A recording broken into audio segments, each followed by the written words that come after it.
Fascinated by the gut microbiome? Interested to find out what microbes are living inside of you? Thought about sending your poo away for testing? Well, before you do, I advise you to watch this video to see if that's the right decision for you. My name is Blair Merrick, and I'm a medical doctor and gut microbiome researcher. Before I get into it, I know there may be many reasons why you want to take a gut microbiome test, but it's important to be aware that there can be many flaws and limitations associated with them. Additionally, it's incredibly unlikely that they'll be able to explain any symptoms that you might be experiencing or provide tailored advice to improve your gut health, regardless of what the companies might tell you. If you were hoping for a steer on how to improve your gut health, well, fear not. I've got some general advice at the end for that, which I hope is eminently achievable. Why do I want you to be cautious about taking these tests? Well, to help demonstrate, I'm going to enlist the help of this box of chocolates. Think of this box of chocolates as your gut microbiome.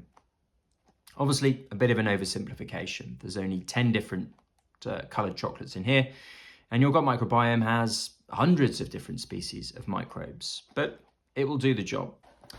Let's have a look at the composition of this microbiome.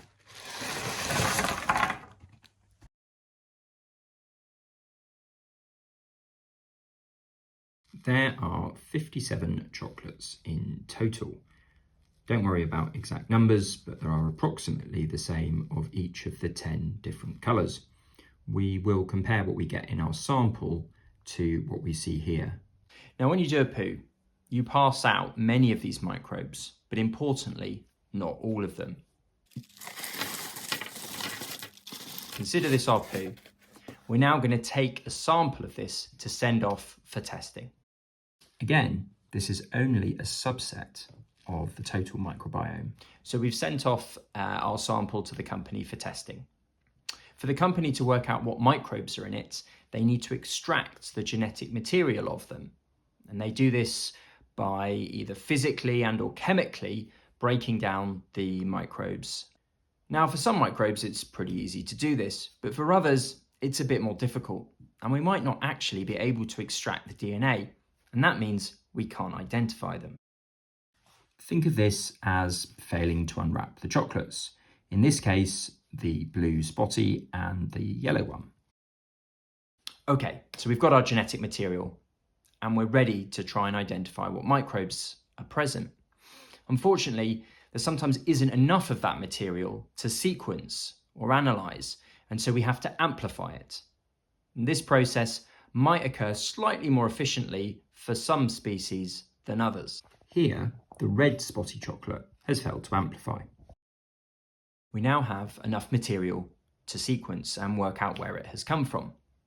And once we have our sequence material, we compare this to a reference database. This is usually a pretty accurate process, but there can be some errors and misidentification of microbes at this stage.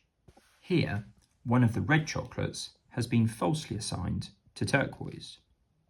Additionally, in microbiome analysis, we're only really looking at the bacterial fraction of the microbes. And that's a bit like ignoring the gold chocolates because they're toffees. Now we've finally got our results. In black, we have the absolute numbers, but how they're usually expressed in microbiome analysis is what's called relative abundances. So this is the relative amount of one microbe as compared to another, and I've written this down in blue.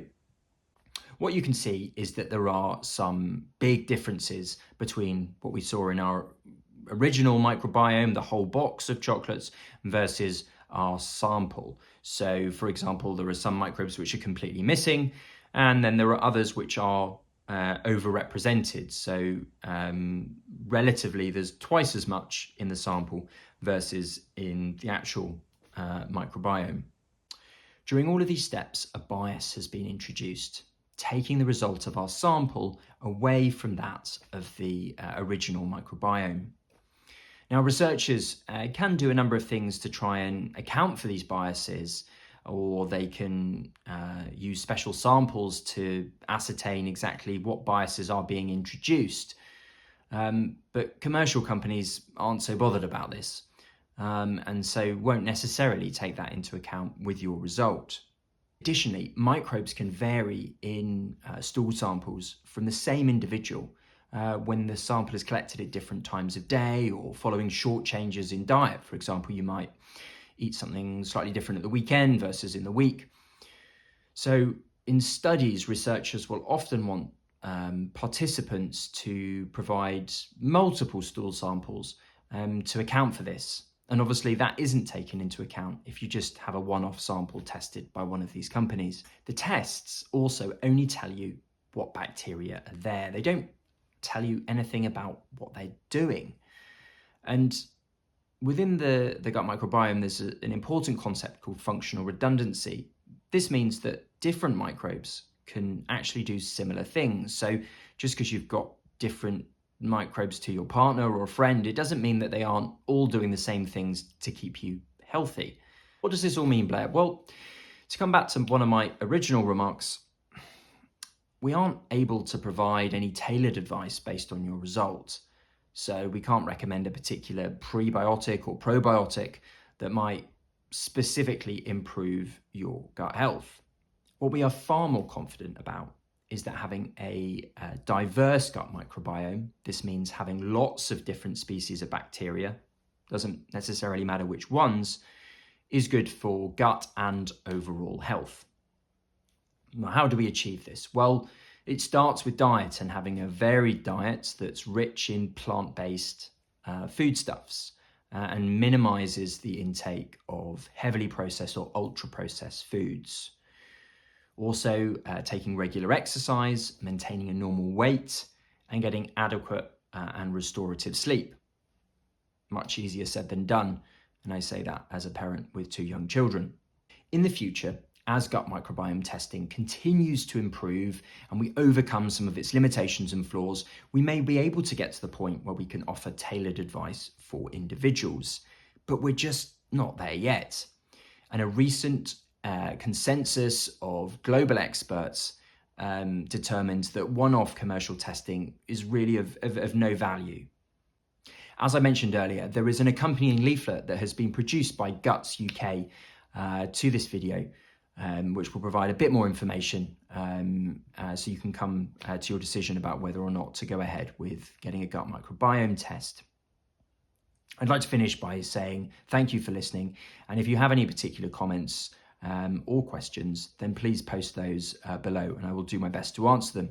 Additionally, if you have any other gut microbiome topics that you would like me to cover, then please let me know and I'd be happy to create some content on that. Thanks again.